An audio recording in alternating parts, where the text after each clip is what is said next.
Welcome to the Pindown, your Detroit Pistons podcast. I'm your host, Wes Davenport from Motor City Hoops and Detroit Bad Boys. And I'm Blake Silverman, writer for Detroit Bad Boys, covering everything Pistons, and news writer for Sports Illustrated.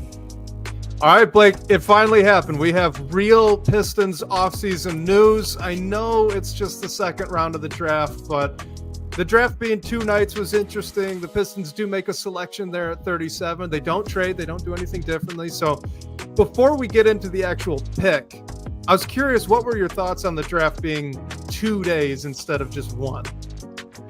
I like the 2-day draft just because I know the real reason for it is to give these teams like time to reset, more time for trades to work out. But when the first round ends, like I think it ended around 11 o'clock on Wednesday night, like I am more than fine just calling it there for the night, letting things reset, and then coming back for 30 more picks. I mean, I love the draft, so like I'm a fan of stretching it out.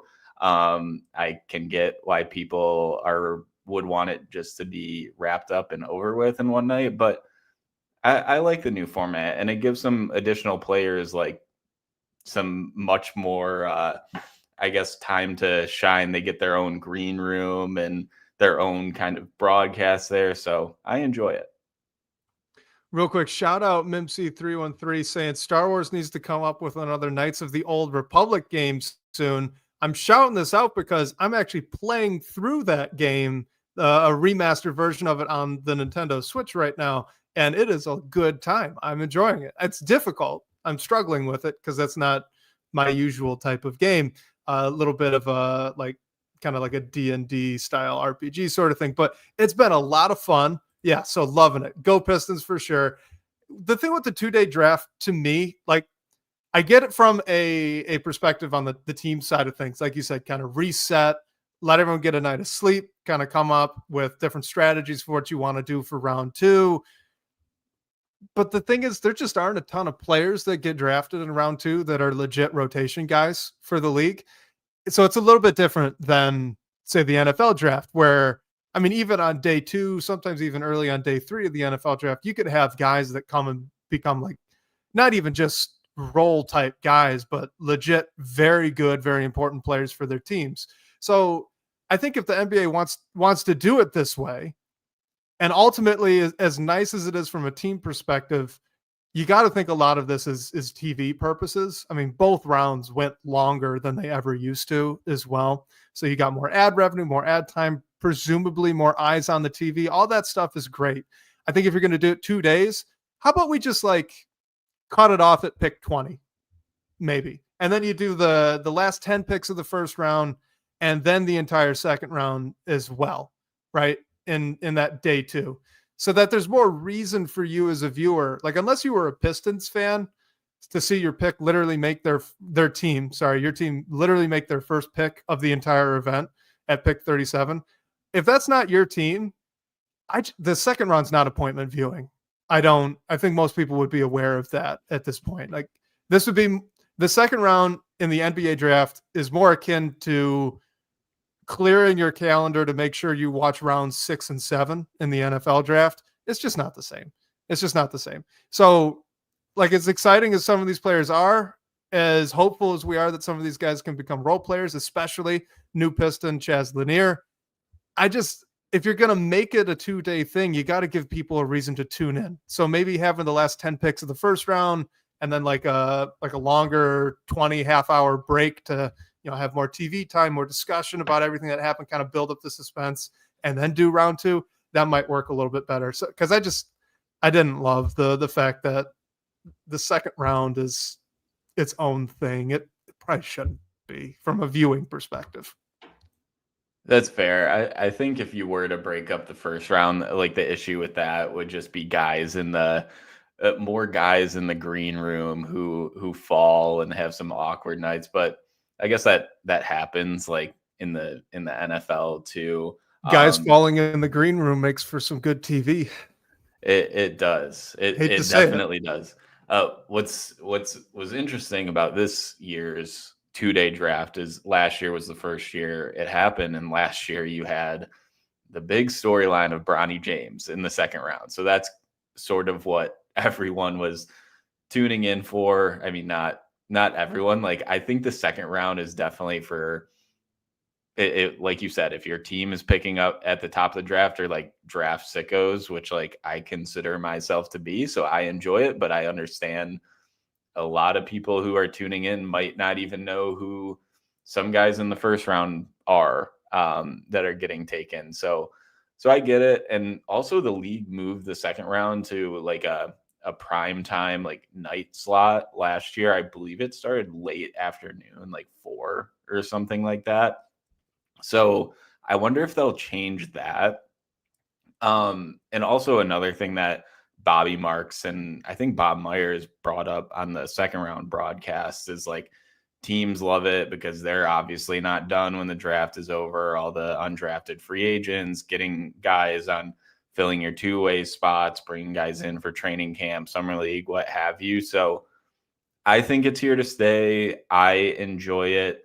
The main thing, like, I need the draft to fix is the hats. Like, we need trades to be official sooner. And like, I don't pay attention to hockey really, but like when free agency opens, like the Red Wings will post that they officially signed a player like right when it happens. In the NBA, trades have to wait until like the league year changes over. And I know this is like much more complicated than I think it is, but my understanding of it is these trades can't become official because the league year doesn't start until like for a few more days. So like, why don't we just change that date? Like move it up a few days. I know it's probably more complex than that, but like, it just seems like an easy solve to me. I do think so. Like that, the hat thing. The problem is the league year. Gosh, why can't I say that? The problem is the league year. Okay, so the fact that it's not a new league year means that the trades can't become official. Blah blah blah. So that's why you can't do the hat thing, because the draft is an official event. Whatever. I wouldn't hate if instead of having draft and free agency, they pushed the draft back and they did free agency first. So free agency is the kickoff of the new league year for the most part, right? When you have that moratorium right at the beginning. So do that, like have that happen right after the NBA finals, let teams make those decisions and then go into the draft. And it could, in some ways, it may even elevate the draft a little bit too, because now you've had all sorts of player movement. Guys and teams are able to, like, we'd know if Malik Beasley's for sure on the roster or not by now. We'd know if they signed these stretch bigs that they continually get linked to. And then you'd come into the draft and you'd kind of go, okay, well, the roster holes that were there at the start, they're not quite there. So it kind of shifts the calculus a little bit. I think it could make for, one, some interesting decisions team-wise, but then two, more interesting TV as well, just from a viewership perspective. So like I don't want to copy the NFL with everything, but I think that they've got the order of that correct. League year starts, free agency, then draft. But that fixes the hat thing as well, because if we're in the new league year, then boom, as soon as the trade's official, new hat, no problem. Yeah, I was thinking of that too, but I was kind of like, there has to be some reason that the draft is before. And the reason that comes to my head is like the league just wants to stay in the news. The finals just ended, then the draft, then free agency. But if you shuffle it around, like it could be the same thing. And yeah, there are just so many issues with it. Like with the free agency thing, I saw that VJ Edgecombe chose number 77 for the Sixers. And first of all, interesting number. But second of all, I forget the jersey number guy who posts I think his name's like Etienne Kettle. I'm probably butchering that, but shout out to him. He does great work. And he pointed out that Edgecombe will probably take number 7 when Kyle Lowry leaves. And like that could be figured out if free agency was before. I'm not totally sure on like Kyle Lowry's contract situation or what have you, but it just doesn't make sense. And like, it's confusing for fans, which is probably the biggest problem, but also these players that have worked their whole lives leading up to this moment, they're having this incredible moment. And then you like look back in a few years and you have your picture with Adam Silver that I know it would be a keepsake for me if I was drafted and you're just like wearing the totally wrong hat. It becomes kind of funny because then you get some of those Kobe Bryant wearing the Charlotte Hornets hat and like Luka Doncic with the Hawks and everything. But it's just so ridiculous. I'm still a little caught up on VJ Edgecombe going to the 76ers and then wearing 77. Like 76, it's right there in the name. I wonder why if you're that's so like, close. yeah, is that like I wonder if anyone's ever worn that for the 76ers? Probably not. That'd be funny. Probably not. Someone should. Someone should. It's right there. You could just be the team. Just be your own team. And then we got a couple of interesting points here in the comments. So same with moving back the draft. Free agency drags on. This is Fairland Pathfinder. Hopefully I said that right. Free agency drafts on as big name players debate which offer to take. That's true. So he says it would be messy to have the draft delayed on that. And then as well, Sean Haddock saying that owners have a lot of leverage the way it is now. That's all true. I get it. I would say that at least with the length of decisions for bigger name free agencies, if you push the draft to after free agency, those guys would have an incentive to make their choice quicker. So maybe it wouldn't be as long, but you still may run into the issue. It's going to be messy no matter what. I mean, it's a big change, but I'd like it. I think it'd be fun. And by the way, Sean Bradley wore number 76 for the Philadelphia 76ers from 1994. Is he the only one? To 96. That's the only one. So that's he's my hero. The fun fact of the day. That's my hero right there, Sean Bradley wearing the team on his back all the time. I love that. All right. The Pistons made a selection at 37. They didn't trade up. Both of us, we thought they were going to trade up. All right. We thought they were going to trade up maybe to the back of the first round. I personally, when looking at the guys that were available to start day 2, thought that they should probably try to move up a little bit to get one of the more premium players that I thought was left available on the board. Turns out 2 of them actually fell right into their laps, but they passed on them. Okay. So let's talk about Chaz Lanier. He's the shooting guard out of Tennessee. Fire 3-point shooter. He is a quick release, great off movement, not as much off the dribble. But what are your thoughts on the selection of Lanier, both in the context of where he got picked, who was on the board, and then we'll get into the player himself as well. Yeah, I think when we had our pre-draft shows, we spent a little bit more time focusing on like stretch forwards, big men, which personally I would have leaned that way if I were the Pistons. I'm not shocked by the Lanier pick at all. Like a bunch of big outlets had Chaz Lanier going to the Pistons at that pick, and Trajan in his pre-draft presser said best player available.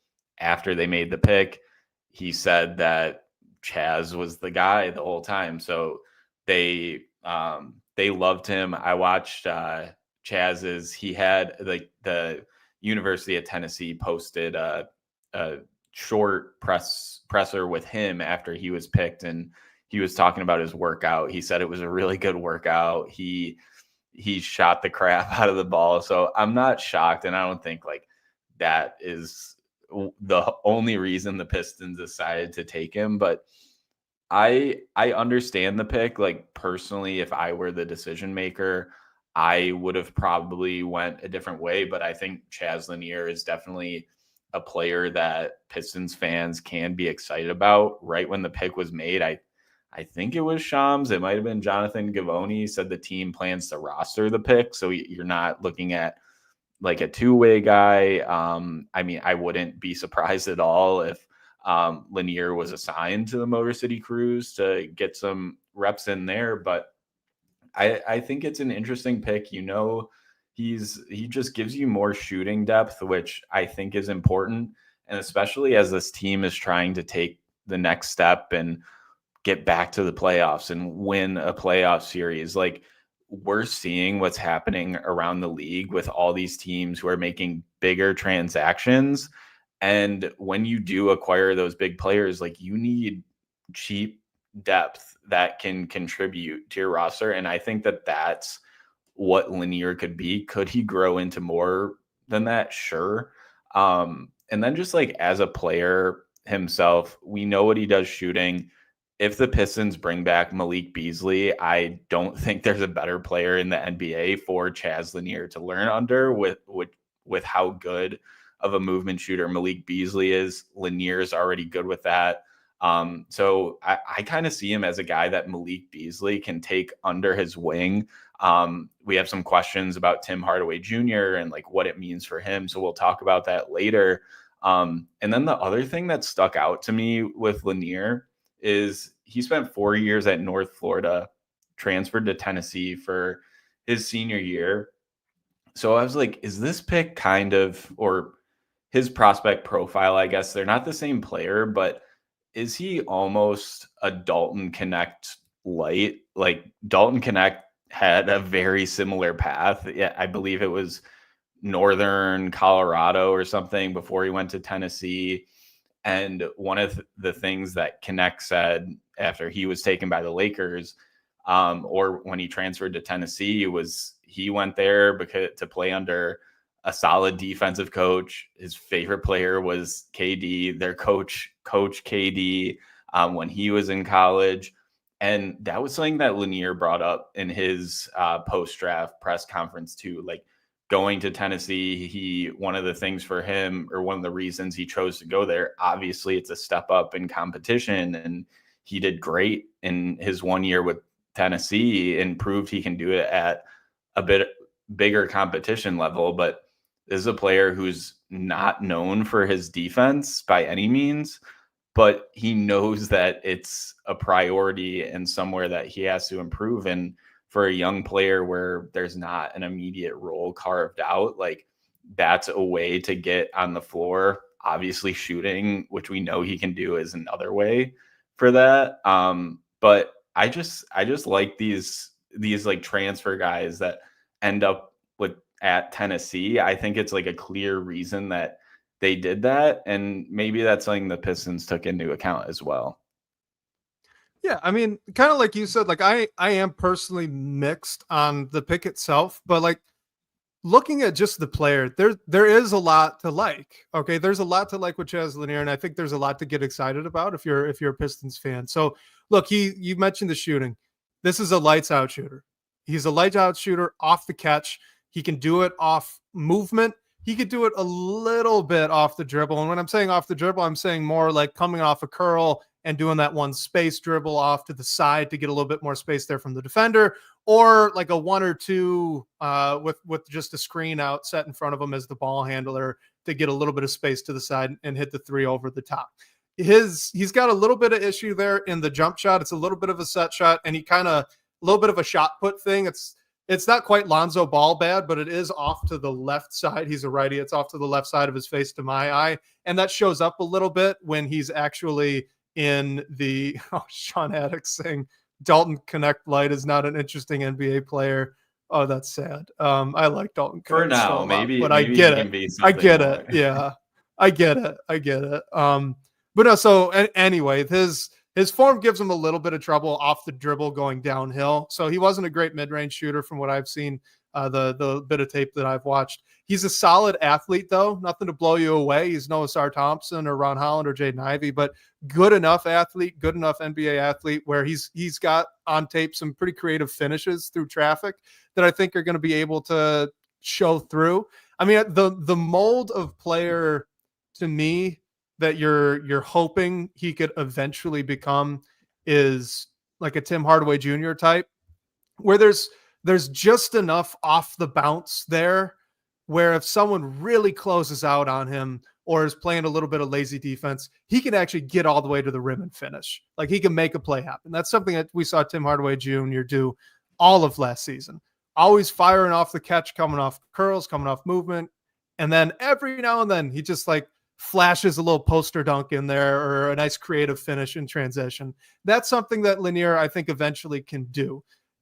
Downsides are, I mean, I think you brought it up, but not a good defender. He's not a good defender. Maybe the effort is there. I don't know if I could really speak to that one way or another, but seemed to me like there are a lot of mistakes, and he gets beat off the bounce quite a bit by quicker guys. He does have some athletic tools, so he's a little bit longer, good wingspan and good height, 6'4", but he's not going to be a good defender, at least not right away. Maybe that's something he can fix. Maybe not. I mean, this is a 5th-year senior who wasn't a great defender. He's had a lot of time to fix that issue, and it hasn't gone away yet.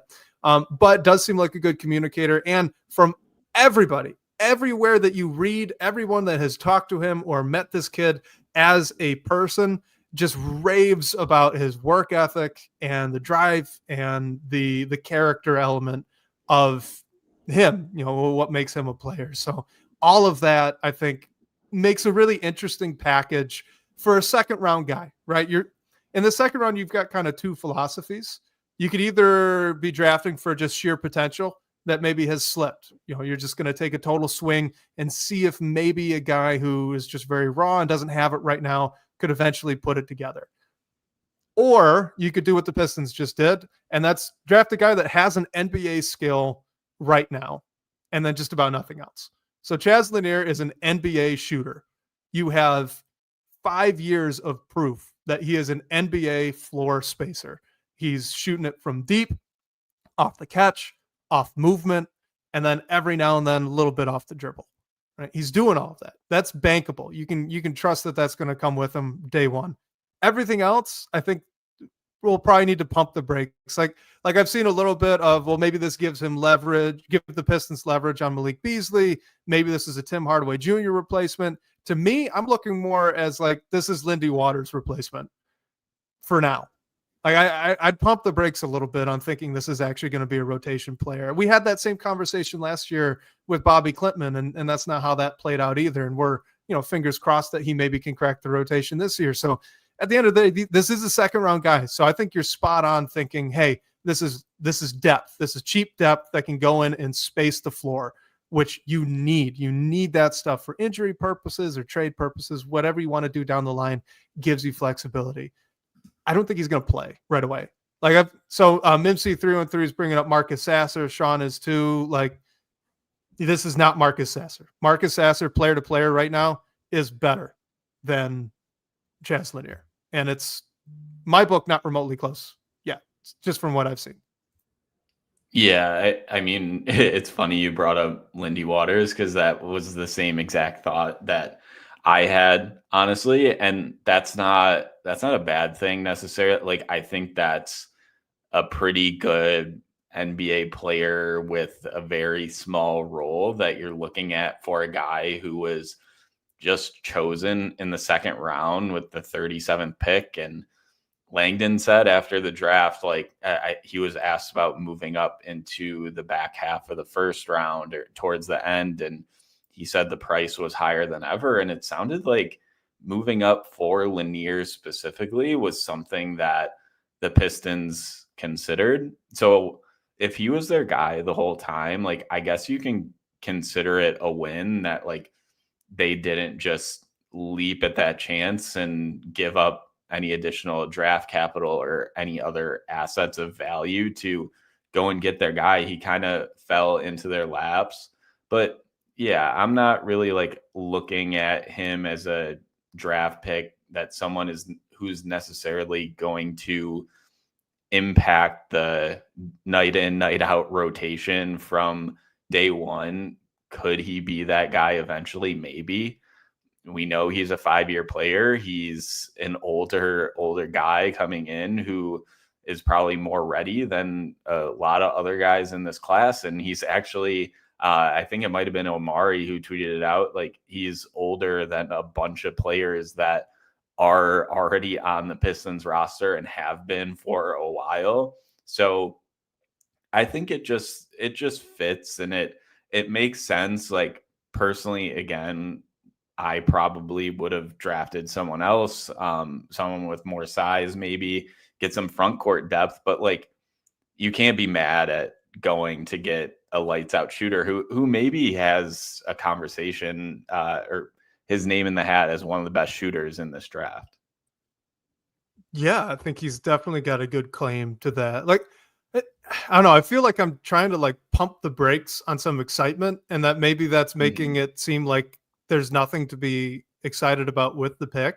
I'm more just saying, look, what Bobby Klintman did last year, being on an NBA roster as a second round pick, even though he really didn't play, was actually really good for most second round picks in their rookie year.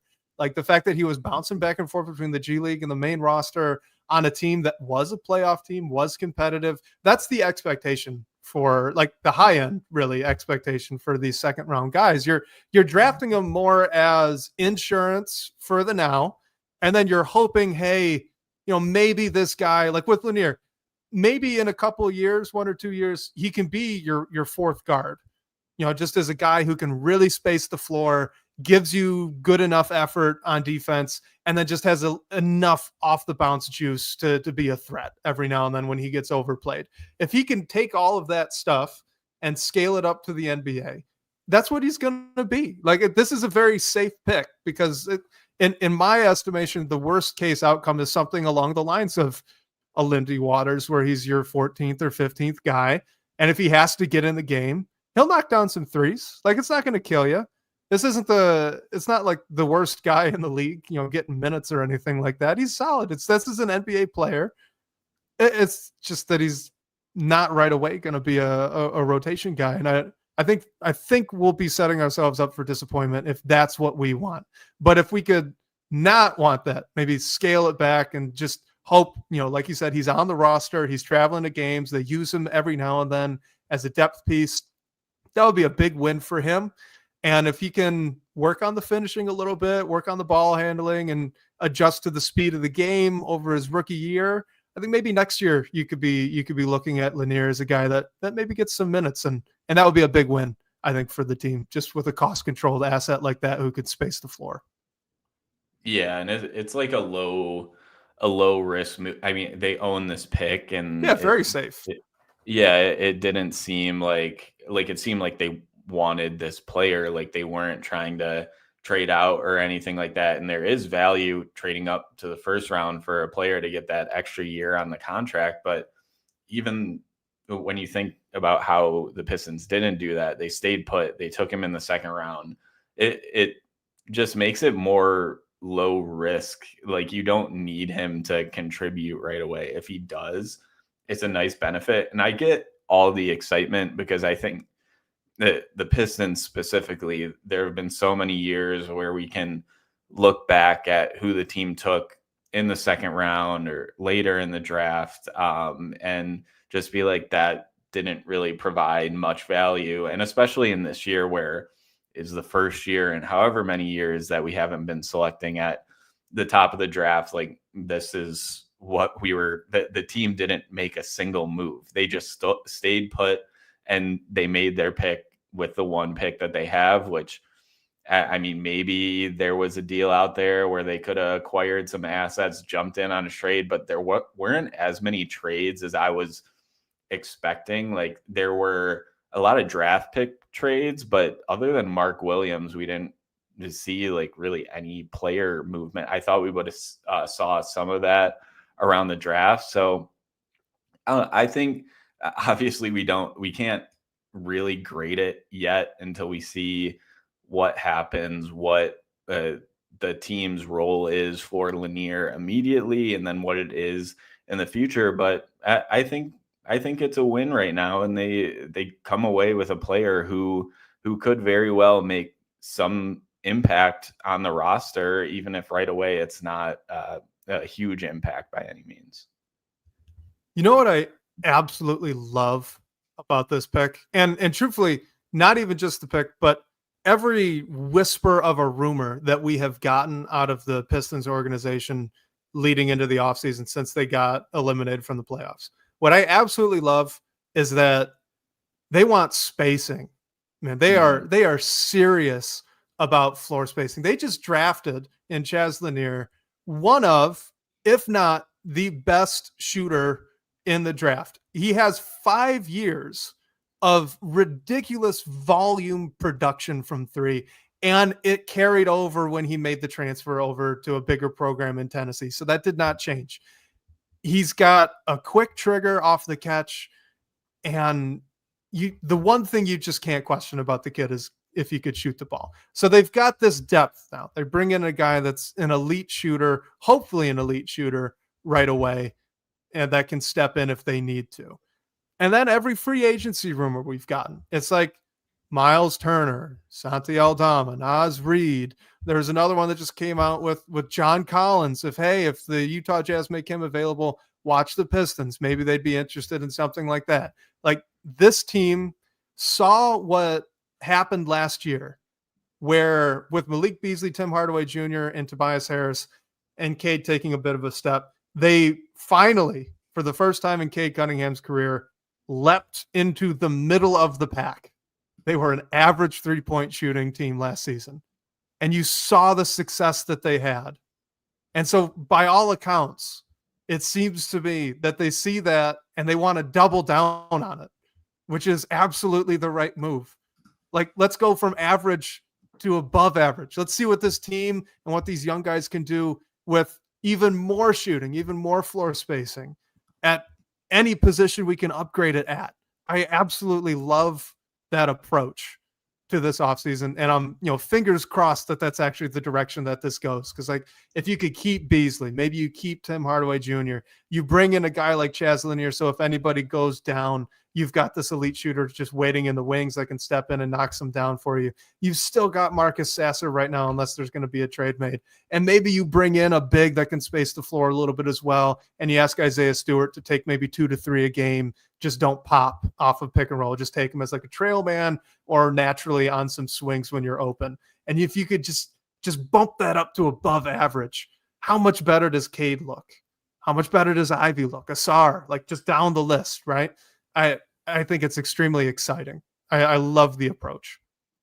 Yeah, you just can never have enough guys who can shoot, and it seemed like in the previous regime, like, it wasn't really prioritized in the sense that it should have been. So it's nice to see those moves being made now. And what I think is interesting about the archetype of player that they went with, like I've said many times already, I would have opted to go for someone with size that could help out in the front court, ideally could shoot a little bit. Like if it was Maxime Reynaud or Markovic or whoever it was, we could say all the same things about like impact on the rotation about those players that we are about Lanier, and the fact that they didn't go that way in the draft. Like, maybe it means that some of these rumors that we're hearing about the team targeting a stretch big or a forward that can shoot in free agency, or whether it ends up being via trade, if that actually happens, like, I guess it makes sense. Maybe the draft strategy, like, wasn't that in depth. Like Trajan Langdon said himself, the team is taking the best player available where they were sitting in the draft. But it does just make you think a little bit. Yeah, I think the only thing I'd say to that is, look, Lanier is maybe, it was either him or Kobe Brea. All right, either Chaz Lanier or Kobe Brea were the safest specialist bet at that point in the draft. Like, Reynaud's a good shooter. Seems like there's a lot of skill there. I was really intrigued. I know you were as well, but there was still quite a few question marks on not only just the type of player he is, but where the skill level is right now. How's that going to translate to the league? And, does he play? And how high is that ceiling actually, right? How high is it really? Same thing with Markovic. Like, Markovic has all the skill in the world, rail thin. You would need to really work him in the weight room and really get him up to NBA strength and conditioning levels in order for that skill to actually show up in games. So if you're the Pistons and you're sitting down there at pick 37 and you're thinking, look, we just need a guy that can do something. Like, we know that there's some bankable skill set here. You're immediately looking at specialists. So that's immediately jumping into we're looking at one-trick ponies. And Kobe Brea and Chaz Lanier were probably the best shooters, certainly the best shooters available, possibly even the best shooters in the draft. They're guys that they're not going to do that much else, okay? But they can shoot the dang basketball. They'll shoot the leather off of it. And that's awesome. You need specialists. You cannot have enough 3-point shooting specialists down at the end of your bench. So that's the way that they went. And I mean, like we said, you and I, we've alluded, I think we probably both of us would have taken Reno. Even with that, Chaz Lanier is a good pick. I see the vision with the pick. I see the idea here, and I like it. I like the thought process of bringing in a guy that is a surefire floor spacer day one.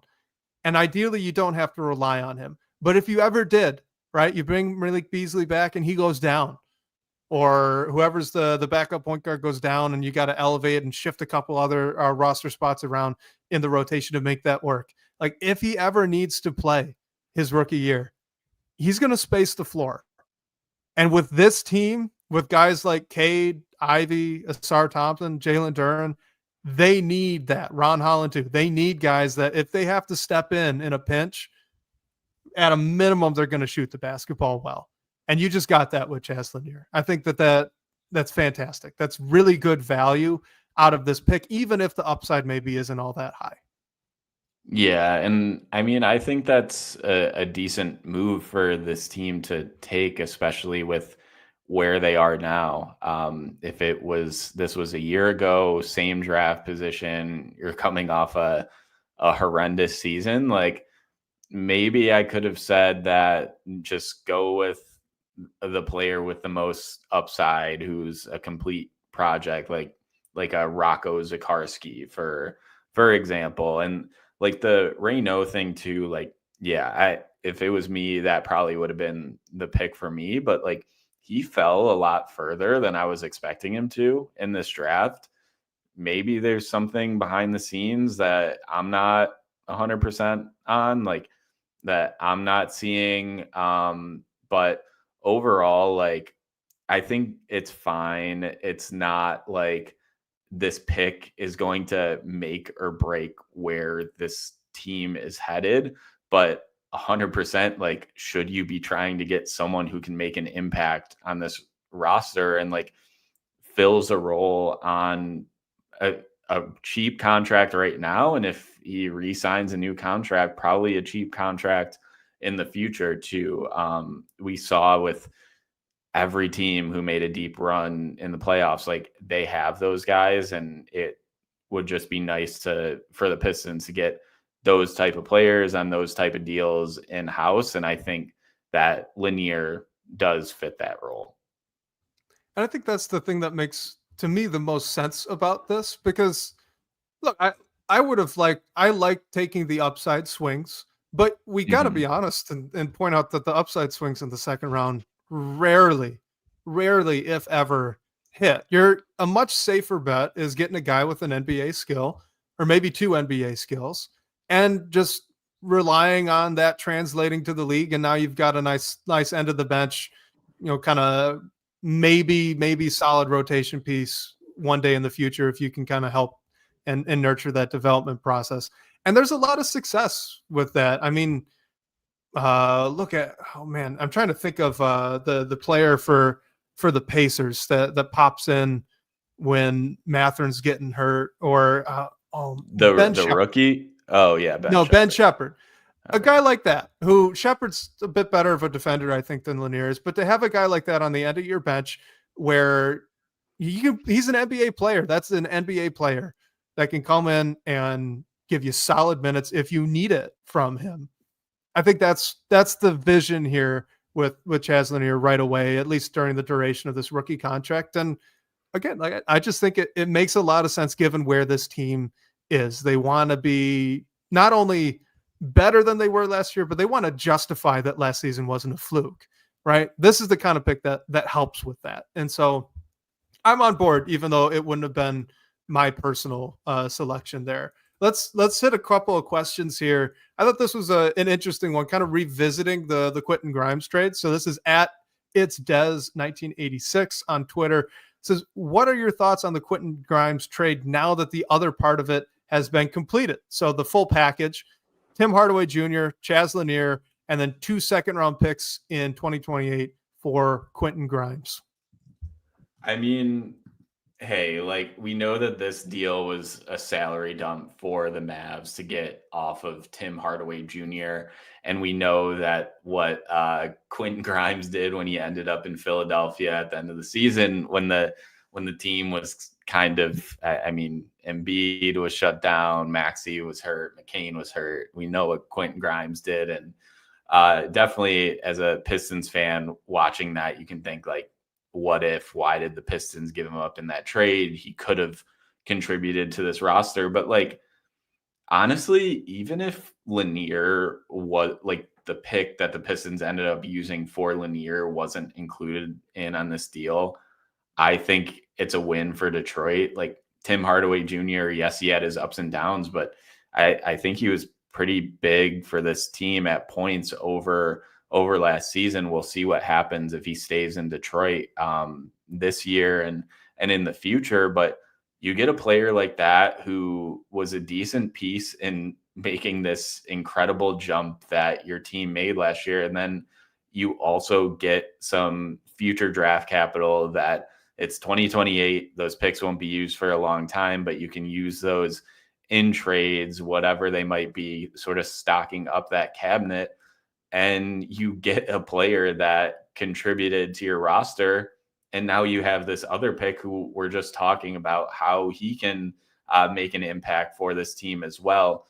Totally had different, like opposite phases of their career. So when you think about it from that lens, and like, if you think about the trade specifically, like Quentin Grimes isn't even on the Dallas Mavericks anymore. So if we're just talking about who won or lost this trade, I get the argument that like, why did the Pistons include Grimes? Like, honestly, I would have liked if they kept him. I don't know if they really had to give him up in that deal just because the Mavs were trying to get off of Tim Hardaway Jr.'s salary.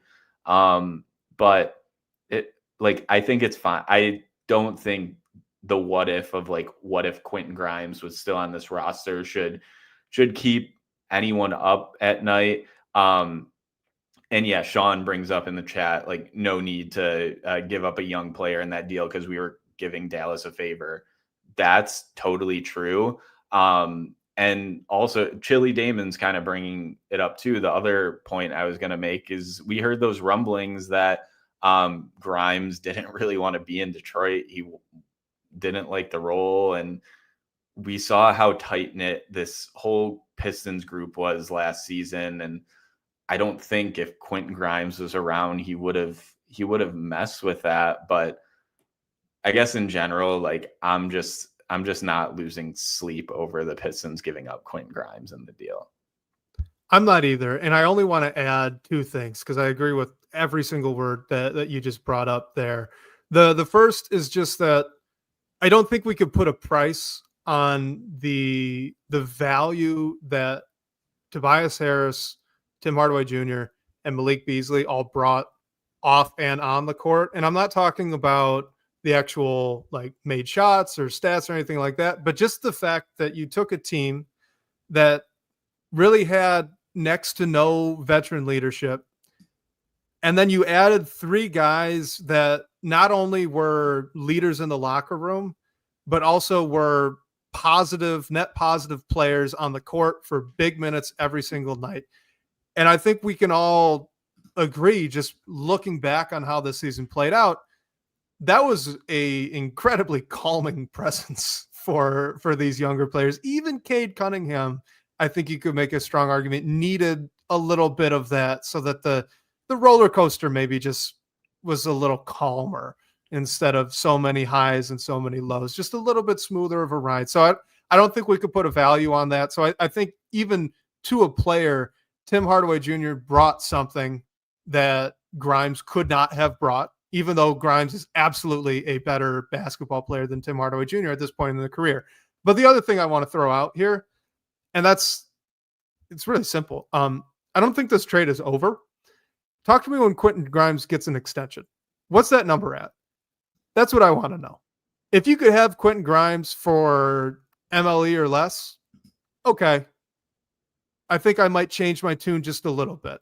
But with the way that he played in Dallas and then later on in Philly, you have to wonder if it's going to be a bigger number.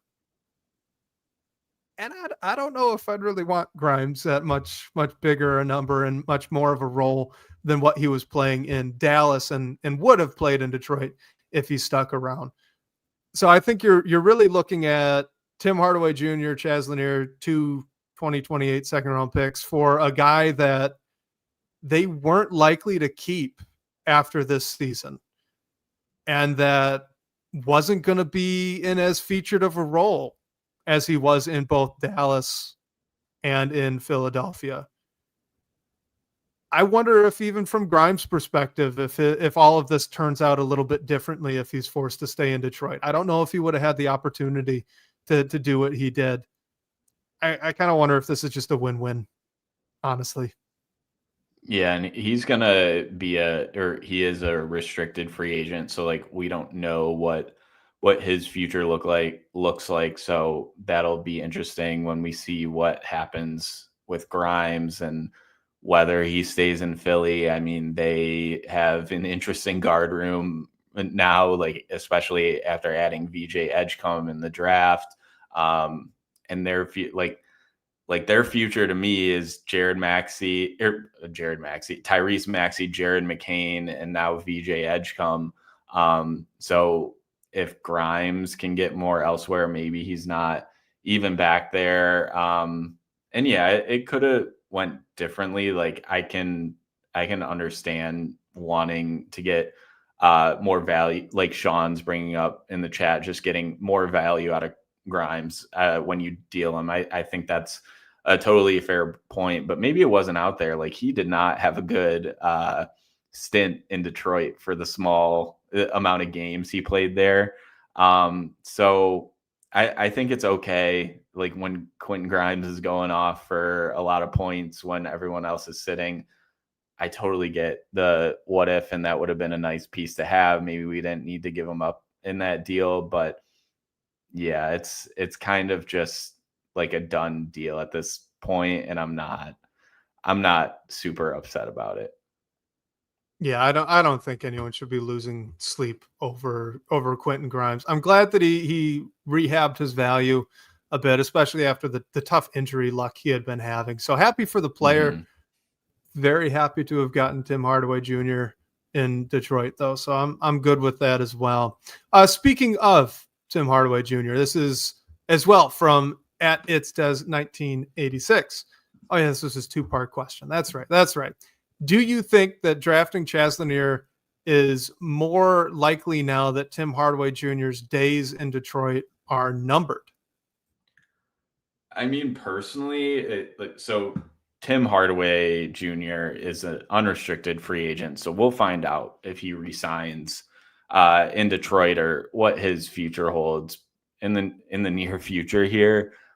I don't think this draft pick should have like any impact or change anything about bringing Tim Hardaway Jr. back or not, because what we were talking about earlier, like we both see Chaz Lanier immediately filling maybe more of a Lindy Waters role than a Tim Hardaway Jr. role. Tim Hardaway Jr. started a lot of games for this team last year. I don't think Chaz Lanier is anywhere close to that. I get it from the standpoint of like, this is a younger player who has a similar skill set. Do you need to spend some money to bring back this player who's going to be 33 years old next season? We know he's had concerns before, had a bounce back year in Detroit, and contributed in the playoffs a bit. Like that was the big thing with him in Dallas. So I don't think it should change the Pistons' strategy with Tim Hardaway Jr. at all. I think it's more of a matter of like, will he sign a veteran minimum to return here? Like we've heard more rumblings of Malik Beasley wanting to stay here. And I mean, he definitely deserves a lot more money than Tim Hardaway Jr. does, but I just see where Lanier is and the type of player that THJ is. Like, I don't think it should have any impact on the other move necessarily. Yeah, it shouldn't. look, if this is overly simplistic, but under the larger umbrella of oversimplifying, this is generally true. Look, if Chaz Lanier were a fifth-year senior who was ready-made to step into an NBA rotation right now, this very second, he would have been a first-round pick. Those guys get picked in the first round. It is very rare. It's very unlikely for a second-round pick to be that NBA ready. So he's certainly more NBA ready than someone who was maybe a little bit younger than him, right? Not as physically developed, because you're not worried about that with Lanier. He's got a strong frame and he's a solid athlete. So you're not worried about that element of this transition. It's more the speed and just the ins and outs of playing in the NBA level that he's going to have to work on. But if he really were that ready, where you could look at this and go, oh, well, now they don't need Tim Hardaway Jr., he wouldn't have been available at 37. So I still think that this means you would like to have Tim Hardaway Jr. back. I know we've got Ron Holland hopefully taking a big step forward. You got Asar Thompson, Jaden Ivey's coming back healthy, and we're all wondering, where would Tim Hardaway Jr. play if you bring him back? I don't care. I'd like to bring back a guy who has his skill set and can do what he can do at the level he can do it. We've talked about before the fact that if you lose Tim Hardaway Jr., you lose a large quantity of your movement shooting that really only Malik Beasley and now maybe Chaz Lanier can actually fill that role. So even if you bring Tim Hardaway Jr. back, it's something on the vet minimum, which would be awesome in my opinion. And he doesn't play a ton, but is just a gunner that plays, less than 10 minutes a night. Maybe kind of just swap him for Tech or something, right? Just have him take those minutes. I'm cool with that. I would actually prefer that sort of outcome. But yeah, like Chaz Lanier's just not ready. He can't be. It seems it's so unlikely that he would actually be able to factor into this conversation right now, right after the draft. Maybe next year, right? Like if you've got THJ on a minimum contract, it's just a 1-year deal, and Lanier's spent all the year learning, growing, improving as a player, and now you can say, okay, this is our guy for that role moving forward. Perfect. That would be a great outcome here, but not right away. Mm-hmm. Yeah, 100%. So I don't, and yeah, Hardaway, if he returns to Detroit, will probably almost like 100% have a different role. He's getting older. The Jaden Ivey's coming back. You don't think he'll be the starting small forward on game one? I don't think so, unless something is hopefully nothing goes wrong, essentially. Like, and I think that's totally okay. And I wonder if he will be fine accepting a role with that. Like, he had a successful season in Detroit. He's not getting any younger. Like, hopefully he doesn't fall off a cliff by any means. I think that was more of the concern when Detroit traded for him last year, but just the fact that he wasn't like the Pistons taking on dead money essentially with a player that doesn't contribute at all. Like, Tim Hardaway Jr. made a big impact. So I think if you can bring that player back for a minimum deal or not that much more than that, and he slides a little bit down the rotation, I just think that's the most likely path forward, honestly. Yeah, I would be a big fan of that path forward, to be completely honest. All right, let's end up with this one. I think it was more of like a jokey question, but I think it's kind of fun anyway. So let's just take it. This is Sean Haddix in the live chat. It says, Lakers jumped ahead of us to get Max Christie in 2022. This year they jumped in front of us to get Adu Thiero. Do we have a mole in the building, Blake? I don't know. Like, I don't think so. And like, just from what Langdon said, like, the read I get is that Lanier was the guy all along. Like, maybe there were some Thiero fans in the front office. He ends up going a pick ahead of where the Pistons are taken. So like, maybe the Lakers thought that the Pistons were interested in him, but like I think if both those players were on the board, like the pick probably was still going to be the same. And like I got the idea from what Langdon said that if the price was low enough, the team would have been comfortable trading into the last few picks of the first round to take Lanier. So I just think that was their guy. They got their guy. Maybe they would have considered Thiero, but I don't think so, thankfully. May I present an alternative theory?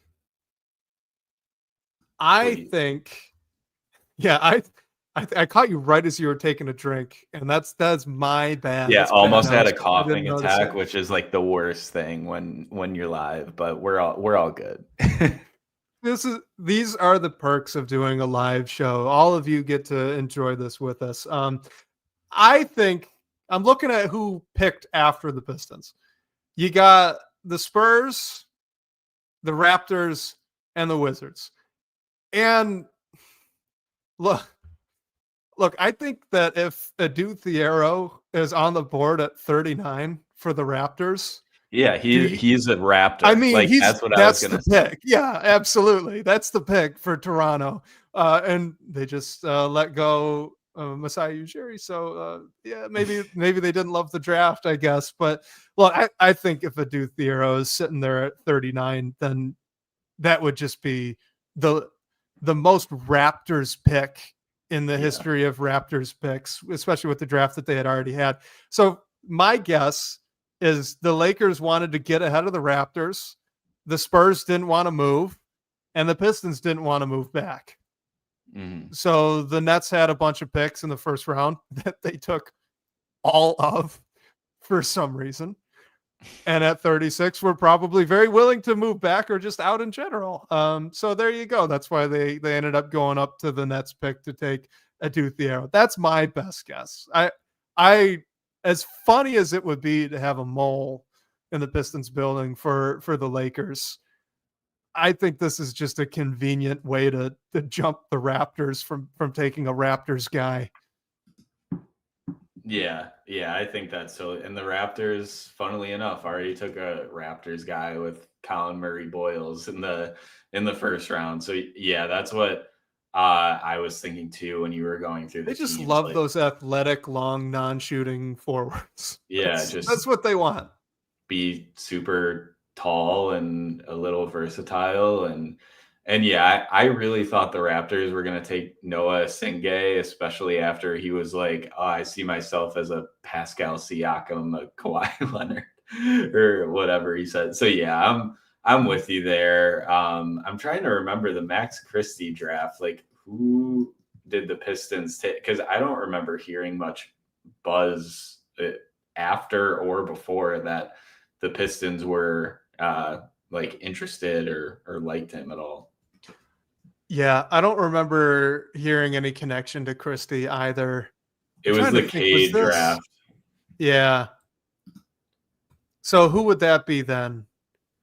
The Pistons, I believe that was when they got Isaiah Livers and Luka Garza. So Garza. That's right. He's still kicking around in the league. Yeah. Love it. Yeah, he's been on some pretty good teams. Or wait, I'm sorry, I'm wrong. Or Google lied to me. I guess what year was Christie drafted? Was it not 2022? It was 2022, and I was looking at 2021. I saw a 2021 scouting report. That's totally on me. So that would have been the next year when Sean Haddix is saying we took Proshita. Yep. Okay. One pick after. Yeah. So, and we know how that went. So yeah, maybe if Christie was there, that would have been the pick too, but different regime. We don't know. Yeah. Nah. Oh, well, we can move on. But all right, Blake, I think we could kind of call it here. So can I say one more thing about the one that, and I think the biggest win, like we spent a ton of time on Chaz Lanier, like rightfully as we should have, but I think the biggest win for the Pistons in this draft is that pick that they owed finally conveyed that really hampered them and restricted them because of the step-in rule to deal any of their future first-round picks. So I think that's like, I get it. It's not like an exciting takeaway from this draft, and I don't think the Pistons are necessarily on the precipice of making a big move involving multiple of their future first round picks. But the fact that they have that flexibility now, Langdon has preached just wanting to remain flexible, which might mean not trading any of your future draft picks, but you finally get that behind you, especially in a draft where in the range where the Pistons were going to be taken or drafting, like they could have gotten a player who maybe contributed to the rotation a little bit more than what we're thinking of with Lanier. The Pistons pick was used on Johan Berenger. So that range, there was Walton Clayton Jr. went right after, Kasparis, Yakuchonis, Will Riley, Traore. So yeah, interesting players, but like I'm not super upset that the Pistons missed out on any of those guys. So I think that's the biggest win of this draft for me. You conveyed that pick and you didn't. Hopefully you can still take a step back. We're going to see a lot of what the team is going to look like in the future with free agency coming up. And then you have all your picks in the treasure chest still, if there is that deal that presents itself. Yeah, that's a great call. I mean, just to have the optionality, right? Where if something were to strike, like you can actually make the move.